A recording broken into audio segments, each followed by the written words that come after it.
Welcome to Moments with Marianne. I'm so delighted we're spending this time here today. We have a very educational show coming right up with special guest Charles Lane, and he's here today to share with us his new book, Freedom's Detective: The Secret Service, the Ku Klux Klan, and the Man Who Masterminded America's First War on Terror. Now, Charles is an editorial writer for The Washington Post, a former editor of The New Republic, and foreign correspondent for Newsweek. He also covered the Supreme Court of the United States. So let's welcome to the show, Charles Lane. Thank you. Glad to be here.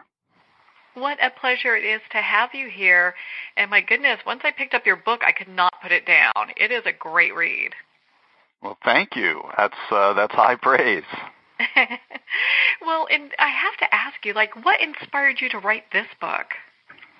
Well, two things. The first is that I've always been fascinated with the period of Reconstruction after the Civil War, that time when America had kind of a fresh start and tried to make a go of it, and things didn't turn out so well. But so much drama and so many huge issues about freedom and equality were up for grabs. So that's the general thing. And the specific thing is that in researching a previous book, also about Reconstruction, I kind of came across the main character of this book, Hyrum Whitley, the chief of the Secret Service. And he was very intriguing, a kind of unknown figure who was very important in his time, but not much had been written about. So I made a mental note to keep that in mind, and it just grew into this second book. Do you think there's a reason that this has really been kind of a forgotten piece of history, because it's so important?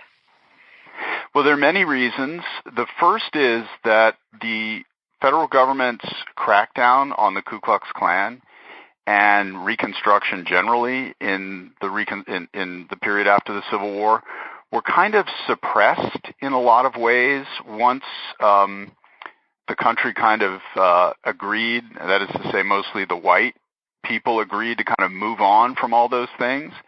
And so there was a long period of, I would say, kind of deliberate forgetting for 30, 40, even 50 years after the Civil War. And it took a lot of time for scholars and historians to kind of recover these sources and revisit the whole issue from a fresh perspective, a more modern perspective, I think a more equitable perspective. And then with respect to the Secret Service, there's just the other issue that a lot of the relevant documents and sources were secret, confidential, and it took some digging to bring them out. How long did it take for you to do the research for this book? Because I can imagine that it was quite difficult. Well, I would say 10 years, but it's not 10 years every single day for 10 years. It was kind of, I work at the Washington Post and I have a day job, so on nights and weekends, off and on, over a period of about 9 years or 10 years, I dug. And I was greatly aided in the last few years by the fact that so many resources have now become available online that once previously you would have had to travel to archives to get those. So a shout out to all the people on the internet who make, old newspapers and old government documents available digitally. Oh my gosh, we live in such a great time now, I swear, with having all that so readily available to our fingertips pretty much. And I just find this story really fascinating. I mean, my goodness, when we look at, Whitley as just a person, he's a very interesting person in history. Well, Hyrum C. Whitley, who was the chief of the Secret Service from 1869 to 1874, was a master detective. And right there, it might be a surprise to modern readers because they think of the Secret Service as the people who protect the president.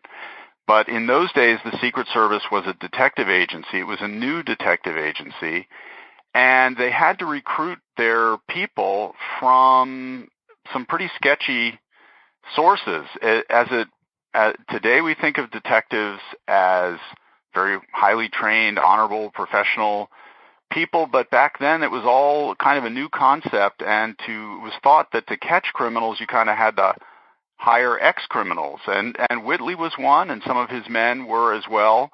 And there was I found it very fascinating to understand the trajectory of a man who kind of went from the wrong side of the law He had been a slave catcher before the Civil War to the kind of right side of the law after the Civil War, and indeed somebody who was actually suppressing racist violence. And I thought that whole trajectory, that really interesting story of somebody who found his way, as it were, on both sides of the great national conflict, was the stuff of a great book.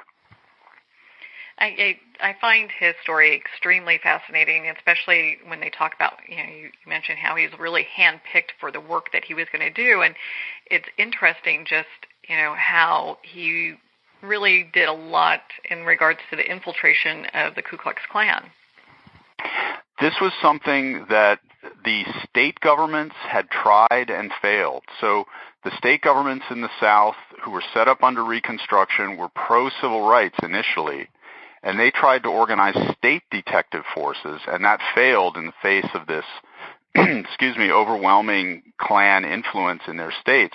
So they turned to the federal government, and they, within the federal government, turned to Whitley, who had a history of success against the Klan even before he had been head of the Secret Service, when he was a detective for the United States Army. And he brought in men who were outsiders to the South, but who were very well disguised and had very good cover stories, which Whitley helped them to develop, and allowed them to go kind of undercover inside these Klan organizations, all over the Carolinas and Alabama, Georgia. And in some cases, these men were so convincing in their disguises that 2 members of the Secret Service actually infiltrated the same unit without realizing that one of the people, that there were 2 of them there. And the upshot was that the federal government was able to gather a lot of intelligence and evidence for criminal trials, and this was very much a part of their ability to break up the Klan between 1871 and 1872. Yeah, I understand they were pretty successful in 1872, just had like that temporary victory in regards to, kind of breaking the Klan up. Yes, the sad part of Reconstruction, Reconstruction doesn't have a happy ending. It ends with African Americans on the way to having their new rights curtailed and eventually lost. And part of what went wrong was that after 1872, when there had been the success against the Klan, in general terms, the federal government kind of let its guard down, and these groups reassembled in different guises. And by the end, by the presidential election of 1876, they were in a position to reassert through violence their power. But in the meantime, Whitley himself, it's important to understand, Whitley never thought that they were completely defeated, and he was always urging the government to continue with the crackdown. Unfortunately, his personal dark side kind of got the better of him, and he ran into a scandal in Washington that cost him his job, and he was kind of run out of town in 1874. A potentially great career cut short. Well, and I also understand that it was because of him that there's also some great transformation that took place with the Secret Service. Whitley was an innovator in crime fighting. The other big mission, the original mission of the Secret Service, was to deal with counterfeiters, who were important. It was an important mission because the United States in the Civil War acquired its first, national currency. And so the federal government had a big priority not only on defeating the Klan, but on defeating counterfeiters. And in both of those missions, Whitley used innovative tactics. First, there was all this infiltration that I've been describing, and the use of disguises and code words, and a lot of tactics really of espionage that had not been thought of as something that the civilian branch of the federal government could ever use.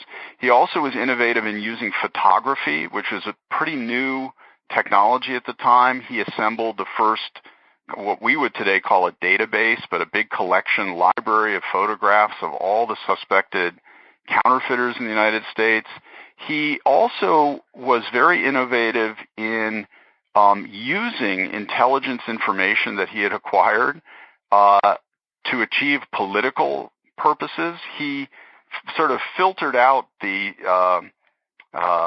files that the Secret Service had on various bad guys, including the Klan and certain counterfeiters, to kind of discredit them publicly and, help the government achieve its political objectives. He was really ahead of his time, and a lot of people objected. That was part of the cause of his downfall. Some people thought that this was kind of a dictatorial agency, and they pushed back against it. Well, in your book kind of describes he had some really unusual tactics when it came to some of his methods, and he had some questionable practices as well. In his very first case in 1868, when he was trying to get to the bottom of the Klan's first political assassination in Georgia, Whitley adopted a method that today we would perhaps recognize from something like Guantanamo. He took the Klan suspects and some of the witnesses to an army base on an island off the coast of Georgia, where they could be interrogated in isolation with no interference, so to speak, from outside. And he used some pretty heavy-handed methods on them. And that, as I said before, that did eventually become public, and there was a real backlash against it. One of the ironies of the people who objected to Whitley's tactics on the grounds that it was violating civil liberties and constitutional rights is that many of those people were violating other people's civil liberties and constitutional rights, namely those of African Americans in the South. And I think one of the things this story illustrates is that it kind of almost doesn't matter what the ideological nature of the government's enemy is when it goes into an anti-terrorism campaign. There are always going to be the accusations that civil liberties are in danger. Now, you kind of mentioned that a little bit. You talk about terrorism and this being, this book talking about America's first war on terrorism, and I'd love for you to kind of expand on that. Well, I use that phrase in the sense of the first time that, first of all, the Klan was identified by the government. They used the term terror and they used the term terrorism. So it was identified as a terrorist enemy of the federal government. They often called these people, even though they were ostensibly American citizens, they called them the disloyal elements in the South. And they were considered really be like the terrorist remnant of the Confederate Army, to which a large extent they were. But it's a war on terror in the sense that it was not an all-out military war with conventional forces. It was more a war in the shadows, a war of infiltration, a war of secrecy, and a war whose objective was to bring these people into federal court and put them on trial, and by doing so, deter them. So in that way, I thought it was a little bit like what we do with terrorism today, even though we call it a war, and there was a large military element to it abroad. It's more like kind of what the FBI and other agencies, Homeland Security, do with people suspected of terrorism inside the United States today. Well, and it's really interesting. I mean, Whitley, he was a spy during the Civil War, and it's interesting the skill set that he brings, to the Secret Service. I mean, he was pretty intelligent. He seemed to have this natural capability for deception, and obviously, as you suggest, that became very useful to the government in the Civil War when they needed spies in the Deep South, which is where he was working in Louisiana. But before the Civil War, I must say, he developed he used his talent for deception for rather nefarious ends, including certain fraudulent businesses that he was engaged in. And as I mentioned before, betraying and spying on abolitionists in Kansas and helping slave catchers kidnap free blacks in that part of the country. And it's just another illustration of how sometimes there is this gray area between what we consider to be obnoxious human qualities, deception, double dealing, all those things, and nevertheless what a state, what a nation, what a government can find useful for its purposes. And so you're absolutely right. He had this superb memory, he was a superb writer. He had a great ability to articulate his views, and he was a very good debater. So yes, extremely intelligent, knew the country very well, but those talents, he was willing to put them to work for good causes and otherwise. Yeah, I was, really interested. It talks about how he was an expert interrogator and codebreaker, and that was, you look at that and you're like, wow, that's pretty fascinating that those skill sets were being developed at that time. They had to be, because in contrast to crime fighting now, the evidence at trials was almost always witness testimony. There was very little in the way of, nothing like DNA. They didn't know anything about blood typing. They didn't have any kind of physical evidence to use in making cases. If you go back, as I have, and look at the transcripts of all these trials, it's simply witness testimony. And so you had to be, or documents, so you had to be able to get either written information, that's why breaking codes was important, or you had to get the sworn statement of people who were inside these organizations. And Whitley was absolutely insistent that the only way to deal with counterfeiters or the Klan was to send in people who would pose as a member of the organization, gain incriminating evidence on the lower-ranking people, and then force those people, we call that flipping them today, force them to turn against their own organization and in effect become spies for the Secret Service. And he did that over and over and over again. It was very controversial in its time, though it's a widely accepted practice today, and he was quite effective at it. Yeah, he really was. I mean, there's just so much about this story that I find so fascinating. When you were doing the research for this, I mean, it must have been like, just finding one piece of literary gem after another as you're doing this, research for it. It really was, and I hope what people will get from this book is the same sense of discovery I had in doing that research, that as people read the book and all the various episodes from that time, they'll have a sense of discovery and a sense of understanding aspects of the country's history that they didn't understand before, they'd never even heard of before. And I really do think that just the fact that the Secret Service, which we think of today in one role, had a completely different one at its origin, I think is going to be a revelation to some people. And the fact that somebody like Hyrum C. Whitley, who could have been such a powerful and well-known figure in Washington in one era, could be then completely vanished from the history books in another, I think is also going to come as a surprise, and I hope an instructive one. Yeah, it's fascinating because he's in many ways, the villain and then the victor and then the villain, So you go through this and you're reading this story and just kind of wondering, okay, what's going to happen next?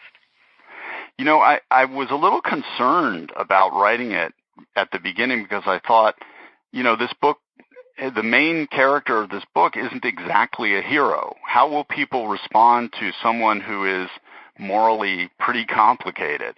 And my editors and publishers encouraged me to just kind of embrace that, to own that, and to present him kind of warts and all. And as your reaction shows, I think it may have worked because we understand that the people in our history are not all one thing or the other. They're not paragons all the time. They're not villains all the time. And I think just as a country, we're generally learning more and more about the moral complexities of our history and of the people who built this country. And so I thought I think it's good to have somebody who's not all a pure hero be the protagonist of the story. Along the way, you will meet other figures who are all sort of more purely villainous and more purely heroic. There were such people. But I think it's in a way emblematic of the Civil War period and the Reconstruction period to have somebody like this at the center.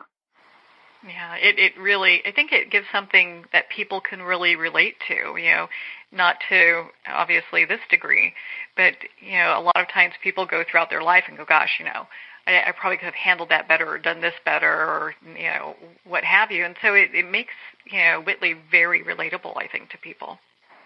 Well, he's realistic. He's somebody who believed that, life is a struggle, that I have a job to do, that the government gave me a mission, and you know what? Whatever I do to accomplish that mission, as long as it's a legal one, I'm entitled to do. And he was very insistent on that.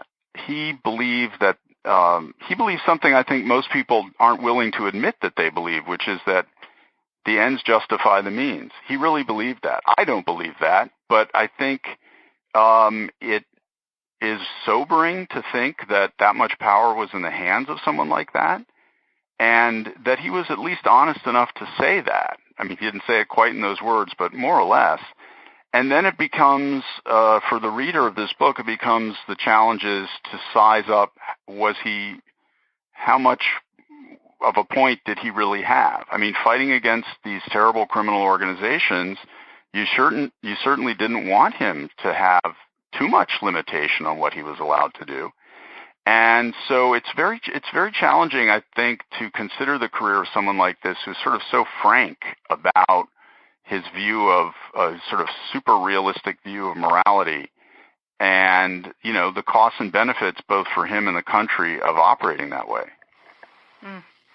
Yeah, it's interesting because it's at a time where, as you were saying before, it's like, everything's kind of up in the air, and it looked like, as well as, in Whitley's case, being able to pursue people the way he did and how he was given so much latitude. I mean, it was just kind of like, go fix the problem, and, that's all they wanted at the moment. I don't think they really wanted to know too many details of what he was doing.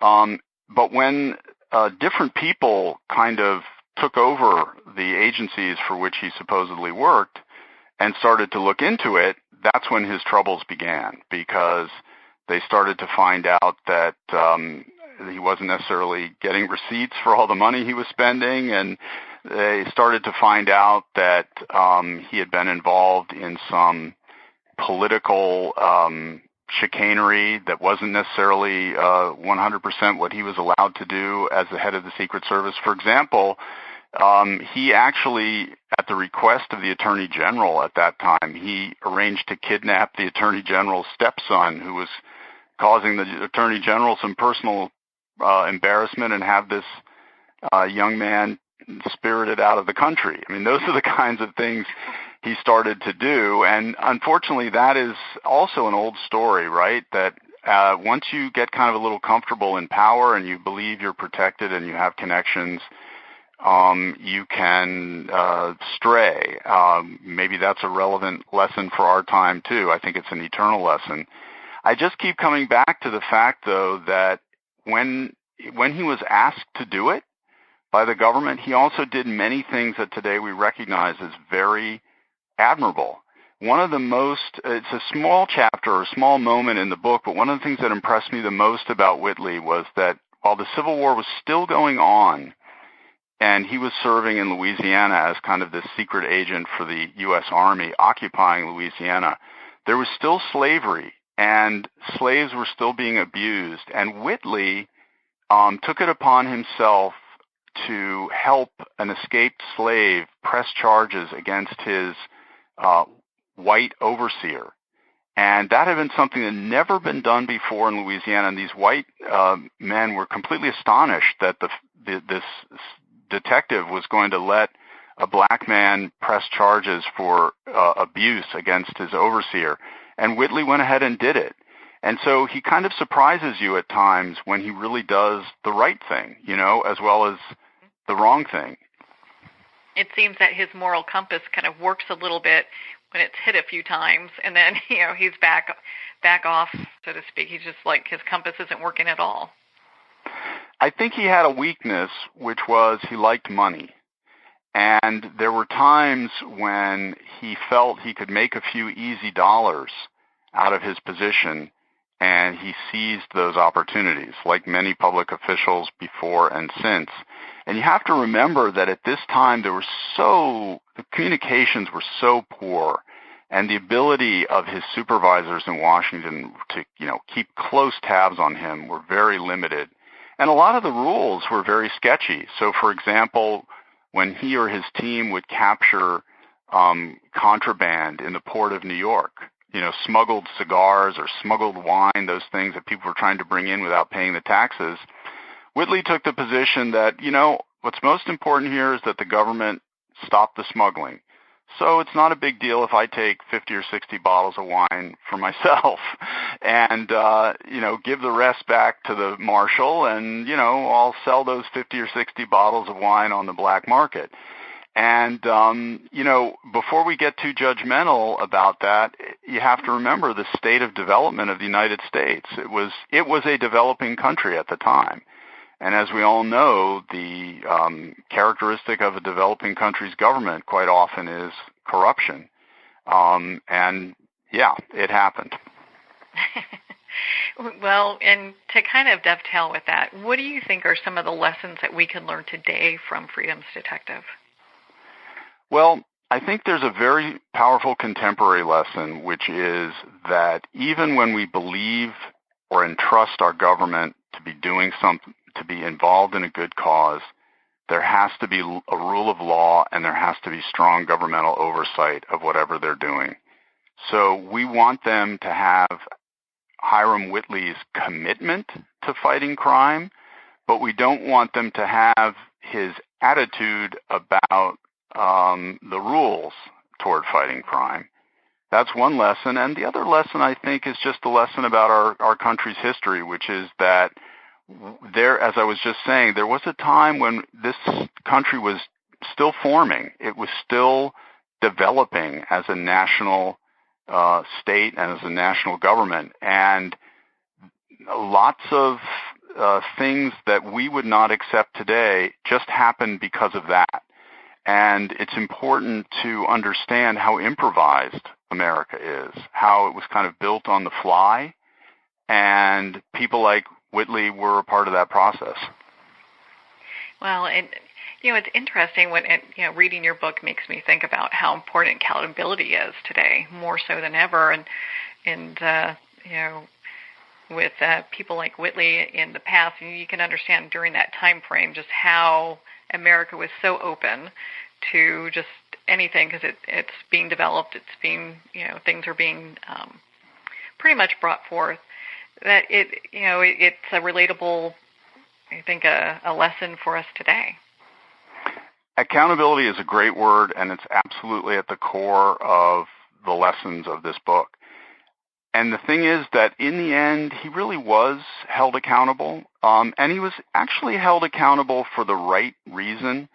He did get a little bit outside of his mission. He started doing things like that kidnapping I told you about, and one other episode, which I will save for your readers for a little suspense. And he was actually brought to book, so to speak, for the real things he did wrong.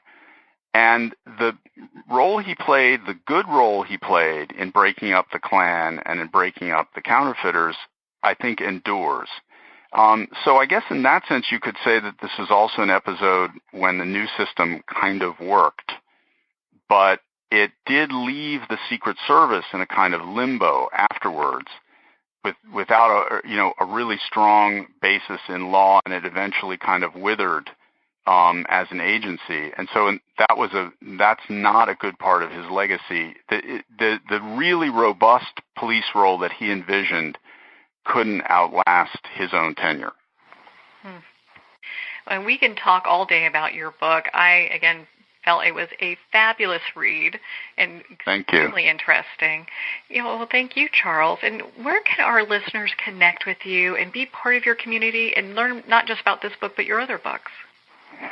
You can go to my personal website, which is charlesmarklane.com, and I have a lot of links there to my previous book, a lot of links to some video about my work at the Washington Post, all kinds of good stuff there.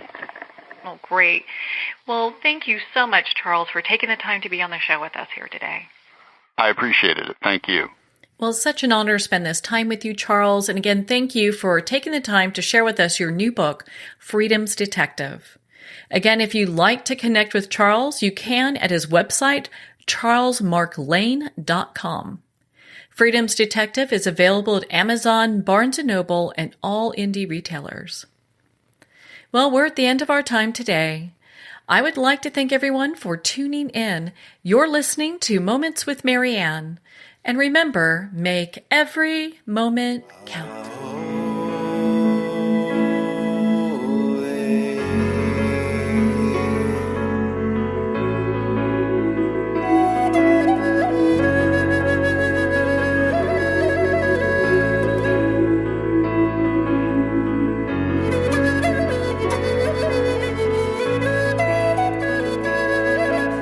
In a single moment, your life can change. Moments with Marianne is a transformative hour that covers an endless array of topics with the best of the best. Her guests are leaders in their fields, ranging from inspirational authors, top industry leaders, and business and spiritual entrepreneurs. Each guest is gifted and a true visionary, a recognized leader in her own work, and while teaching others to develop, refocus, and grow, Marianne will bring the best guest and sometimes a special surprise. Don't miss this. You never know just which moment will change your life forever. Moments with Marianne airs every Sunday, Monday, Thursday, and Friday at 8 p.m. Eastern and 5 p.m. Pacific Time. Make sure to tune in and visit momentswithmarianne.com for more information.